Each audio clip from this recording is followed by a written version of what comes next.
Hello, I'm Graham Jones and welcome to Channel KT4, broadcasting live on Facebook and YouTube. You can join in by sending in questions during the show. Just press the comments button on the screen. Don't forget to click the like or share buttons. If you're watching on YouTube, please click to subscribe to Channel KT4. I'm so pleased to welcome to my virtual studio Sophie, who's a volunteer for Samaritans. Hi, Sophie, and thank you for taking the time to join me here on Channel KT4. Hello, thank you for having me. That's all right, my pleasure. And I'm sorry I've got you inside when we've got such wonderful weather outside. We should do a studio in my garden and then we could enjoy the sunshine and everything goes with it. Next time. Okay, next time we'll do that. All right. Look, Sophie, I've a short video explaining some of the work of Samaritans. Is it okay? Do you mind if I show this to our audience? No, of course. Go ahead. Here we go. I was on my way to work one morning. It was 7:30 and I just remember feeling so tired already and wishing I was back in bed. I saw a man standing on his own and I could just tell by the look in his eyes that something was wrong. I felt a bit nervous, but I trusted my instincts and went over to him. Without thinking, I just said, "Do you know where I can get a coffee round here?" He turned to look at me. That's all it took. If you think someone might need help, trust your instincts and start a conversation. You could save a life. To find out more, go to samaritans.org/small talk saves lives.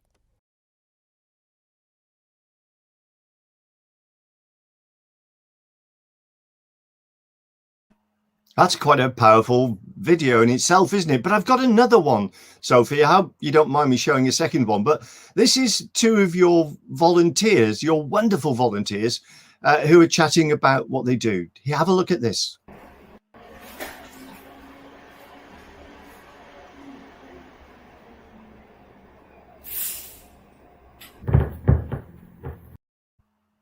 Shall I just change that? This is showing that we are actually live, and I'll put on a different video. Confronted with this image of the perfect family Christmas, which is going to be all lovely and warm. And a lot of people, even those with families, it's not like that. Samaritans, can I help you? Hi, you're through to the Samaritans. Hello, my name's Ursula.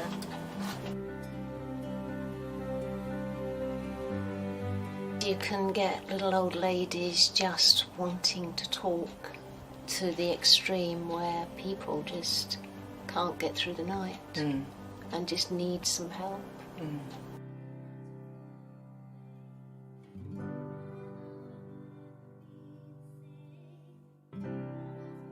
Depression and anxiety and loneliness. Loneliness is a big, big thing. Some people could ring once and never ring again, and people ring a few times. Yeah.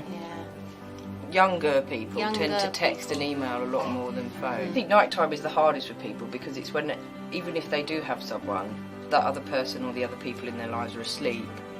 So just to have someone there, I think you feel that loneliness and sometimes a desperation to have someone there at night time. When someone says at the end of a call, "Thank you so much," you don't know how much it means to me. I mean, that means the world. They come on a call, they start by crying and they end up laughing sometimes, you know. Yeah. You know, hey, you're not on your own. Exactly. Ring us. Yeah, we're here all the time. Just ring us.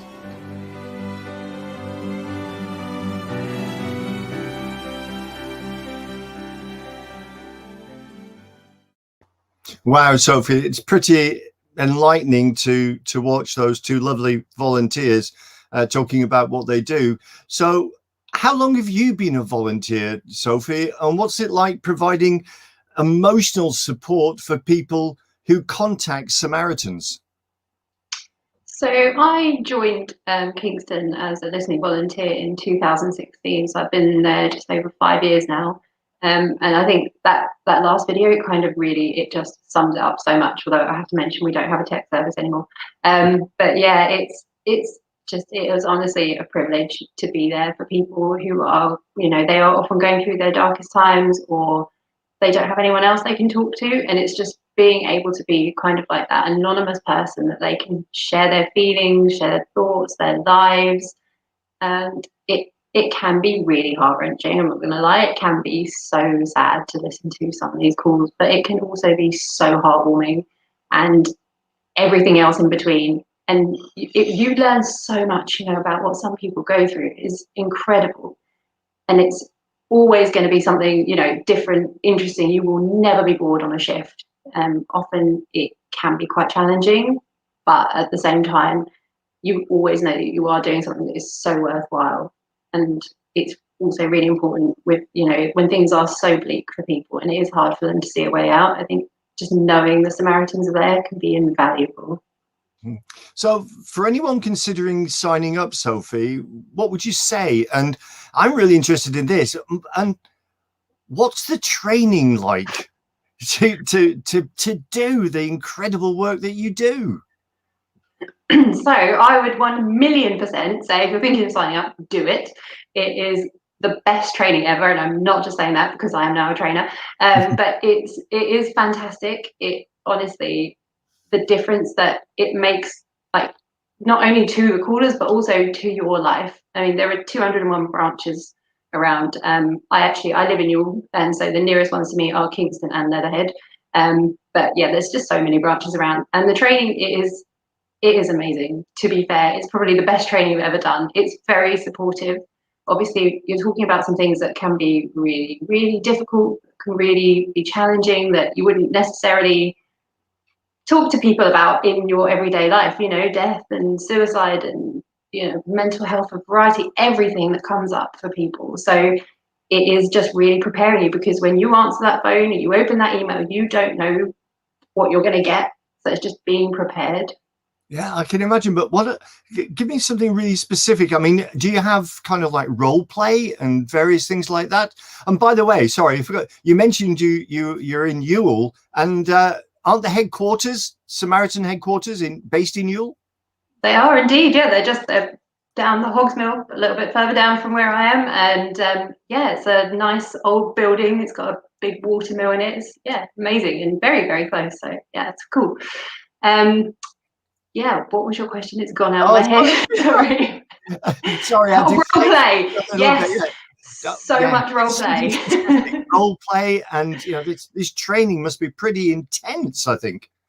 It's very intense. I think actually I was probably more drained from the training than I was from starting actually doing shifts, because it is quite heavy training, but it is amazing training. It is literally the best training that you're going to get. I'm studying to be a counsellor, and I probably shouldn't say this, but I think the Samaritans trains better. But yeah, what we do is I mean, at the moment a lot of it is on Zoom, obviously, but we would have classroom sessions or Zoom sessions, and then afterwards there would be role plays. There's so many role plays, and yeah, it is quite fun doing the role plays. I highly recommend them.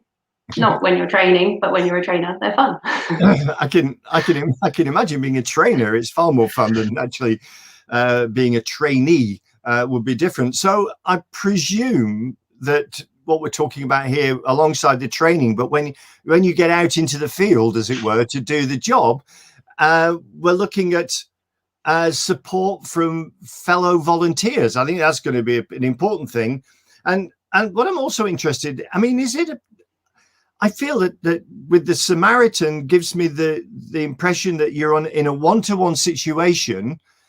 So therefore, is it pretty lonely, or are you in an office and you've got other people there, so you've got a sense of office community? I know we've had the pandemic and it's all different, but in normal times, and hopefully now and soon, does that work?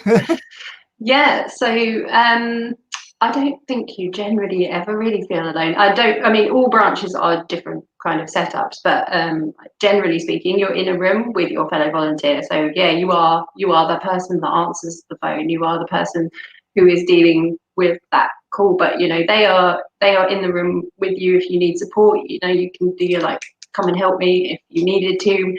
You talk to each other after all your calls. You know, you support each other on shift. You debrief to each other. And different branches have got different numbers of people. So at Kingston, you can have 2 or 3 in the room, but there's other branches around in London. You know, there's a really big one, central London, where you can have a lot more people than that on shift. And yeah, there's just so much support everywhere. Yeah, that's amazing. Everyone is supportive. Yes, well, I'm so pleased to hear that. But yeah, I'm just asking the question because I didn't know, and I felt that it could be, you know, you could be doing this from, you know, your desk at home or something like that, and therefore you're all on your own, and therefore you don't have that support that you need. But you've actually said you've got all that support, which is wonderful. Now, tell me something about how important active listening is in supporting people. Oh, it's literally invaluable. I think it's so empowering, because obviously it can be really tough to be able to reach out and to say, you know, I'm struggling, I need help, I need to talk to someone. And I think having someone there that will listen to you and support you and care about you, and having that human connection, like especially in the last 18 months of the pandemic, when people have been feeling so isolated, it really is just essential to know that you are not on your own. And obviously, when you ring Samaritans, you're not going to be judged. We're not there to give advice or tell you what to do or give an opinion on that. You know, it's just there to listen and to try and support and try and help people through the situation that they're in. And often through talking, it really, like, it can give you a different perspective on, you know, how you're feeling. It helps make you feel a bit more hopeful, or just, you know, problem shared, the problem halved, isn't it? It's just really talking about it. I think I agree. I think I mentioned to you before we came on air that a couple of weeks ago I had a wonderful person on from the Alzheimer's Society, and one of the things that they provide is telephone support to people with dementia, because, you know, they sometimes need somebody to talk to. And I suppose this is kind of the same but in reverse. You know, people can call you because they just need to talk. As well as share and unburden in a way the problems that they have. You know, yeah, so definitely. Yeah. Okay. So as well as being a listening volunteer, you're also director of correspondence branch. So could you talk a bit about how that helps provide support to people, and what is the director of correspondence branch all about, Sophie?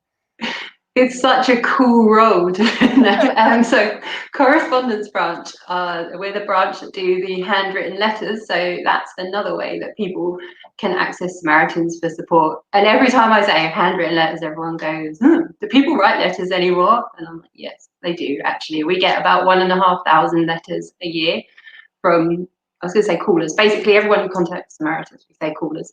So we get handwritten letters from callers, or they type a letter to us. We handwrite back. There's about 15 of us who do the handwritten letters all around the UK. And it's just, you know, another way that people can access us, and it can be any age, any background. They might just not like technology. They might not have access to technology. We've got a really good kind of setup with prisons so that we're able to write confidentially to them, and they can write back to us without the post being opened, which is amazing as well. So yeah, it's just another way to contact us. And you can write to us at Free Post Samaritans letters with no stamp. You see, that's one of the great things about this program. I've absolutely learned something now that I didn't know. I didn't know people would write to Samaritans. I just thought, how linear of me to think that way, that people would just make a phone call. So that moves on, because you've got the correspondence branch, and people, of course, may be aware of the 116 123 telephone number. So are there any other methods of support that you may provide, Sophie? I mean, I'm a sponge here. I'm learning all of this. Yes, so as well as that, we've got we're trialing online chat at the moment. So obviously modern times and technology, lots of people using live chat. So that at the moment we're trialing, and it's another way of being able to reach more people and people choosing how they want to contact us. We've go for it. Sorry, Sophie, I didn't catch that. Did you say what kind of method of it's online chat? So it's kind of okay, yeah, like a live chat, web chat kind of thing that we're doing. And so in that as well, we've sort of we set up a hub called City Hub in London, which it offers more flexible volunteering as well. So, if you work up in London and you want to do a couple of hours there, you can hop in and do that. So it's also helping to reach more volunteers as well as more callers, which is cool. Yeah, I think it is actually. I mean, I'm quite. It seems a logical move to do an online chat. And again, it's one thing that people wouldn't think Samaritans would be doing, but of course, it's logical that they do. Sorry, I interrupted you there. So. No, not at all. No, it's true, and I think we're always trying to change and keep up and be accessible to more people. So it's great. We've also got face-to-face, so that's suspended at the moment because of COVID, but when it is available, you can pop into branch. Kingston's in Wheatfield Way, so you can just pop in there and do an actual face-to-face with a Samaritan and talk in person once it's back open. We do outreach, so that's going to different places, stations locally, just going out there and having a presence, building awareness, encouraging people to talk to us or to each other. We've got a festival branch, which is obviously the cool branch. So that's when people go to festivals and events, because, often when you're among all these happy people in a festival and you're expected to be happy, sometimes that can be a really lonely place. So it's just knowing there's someone there that you can go to. There's prisoners schemes, so lots of branches support a prison. So at Kingston we support Wandsworth, and there's the listener scheme in prisons, which is just turning 30 years old, which is amazing. We've got self-help apps, loads of information on the website if you're worried about you or someone else. So there's a lot of stuff going on, a wealth of stuff. That's amazing. I really hadn't thought this through fully enough in my mind, and it seems logical at festivals and events, and of course then you've got prisons and all those and different ways now of communicating as well. It's just absolutely amazing. But this Friday, it's a bit difficult one here, but this Friday is World Suicide Prevention Day. Can you tell me something about what's going on that day and how it's being promoted? So obviously it's a huge deal. I mean, you don't have to be suicidal to contact Samaritans, but the vision is that fewer people do die by suicide. At Kingston, we don't actually have anything specifically that we're doing, but I think there is going to be a national campaign. It'll be on Twitter and things. Samaritans is a 24/7 service, 365 days a year, and it's a lifeline literally to so many people. So, World Suicide Prevention Day is a pretty big deal. And hopefully it'll get quite a lot of interest. Yeah, I'm sure it will do. But so from a local perspective, with this World Suicide Prevention Day, can locals get involved? How can they support and do all those things? But before you answer that question, can I just put up another little video? And this one's Another Day with You.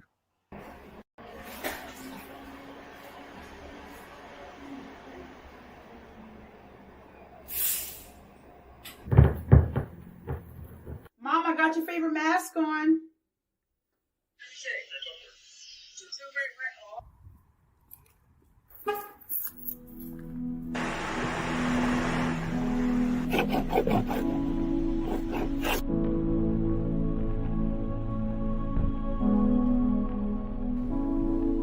That doesn't surprise me.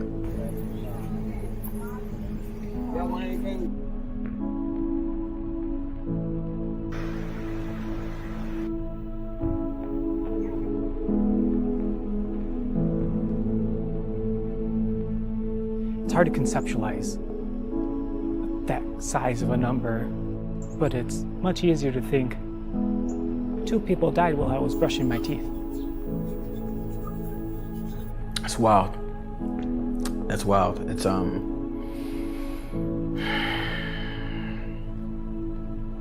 like there's so much life in that matter of time.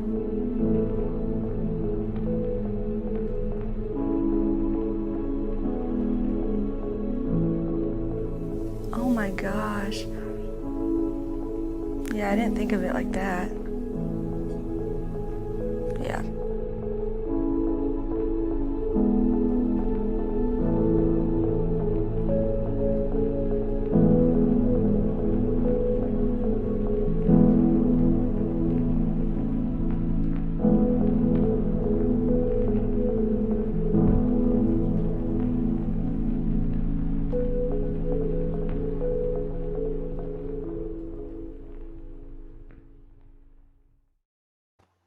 It's quite scary, isn't it, Sophie, when they describe it that way? For every one suicide, 25 attempts. Cleaning your teeth, 2 people have committed suicide. I mean, horrendous. It really is, isn't it? Yeah, it is. It's very sad, and I think it shows just how important it is to have, places like Samaritans around that hopefully people can reach out for help before it gets to that point. Yeah, I really hope that that people can, and that's very, very sad to see those numbers, and and it just shows how important the great work that Samaritans do. It really does. And so, Sophie, thank you so much for joining me in my virtual studio here at Channel KT4. It's been amazing to find out all the great work that you and all your colleagues at Samaritans do. Please keep up the great work, and a very big thank you for everything you do. It's so much appreciated by everybody.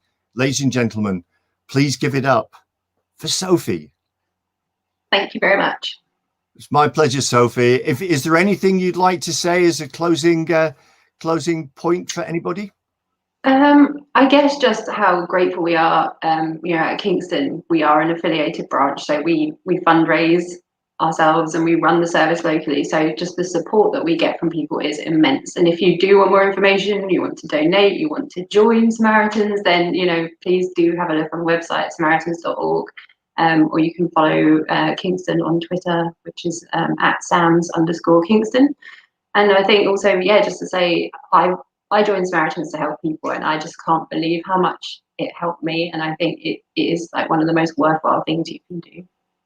It's brilliant. Well said and well put. And really, thank you so much for coming onto the show. It's so appreciated, and it's amazing work that you do. Sophie, thanks very much indeed. Much. Thank you so much for having me. Thank you. My pleasure. My pleasure. Every week, I try and give a shout out to one of our local businesses that advertise in our local magazine, The Cuddingtonian. This week, I am pleased to introduce a new advertiser who's Sarah James, who's a local mobile hairdresser with over 15 years experience as a salon hairdresser.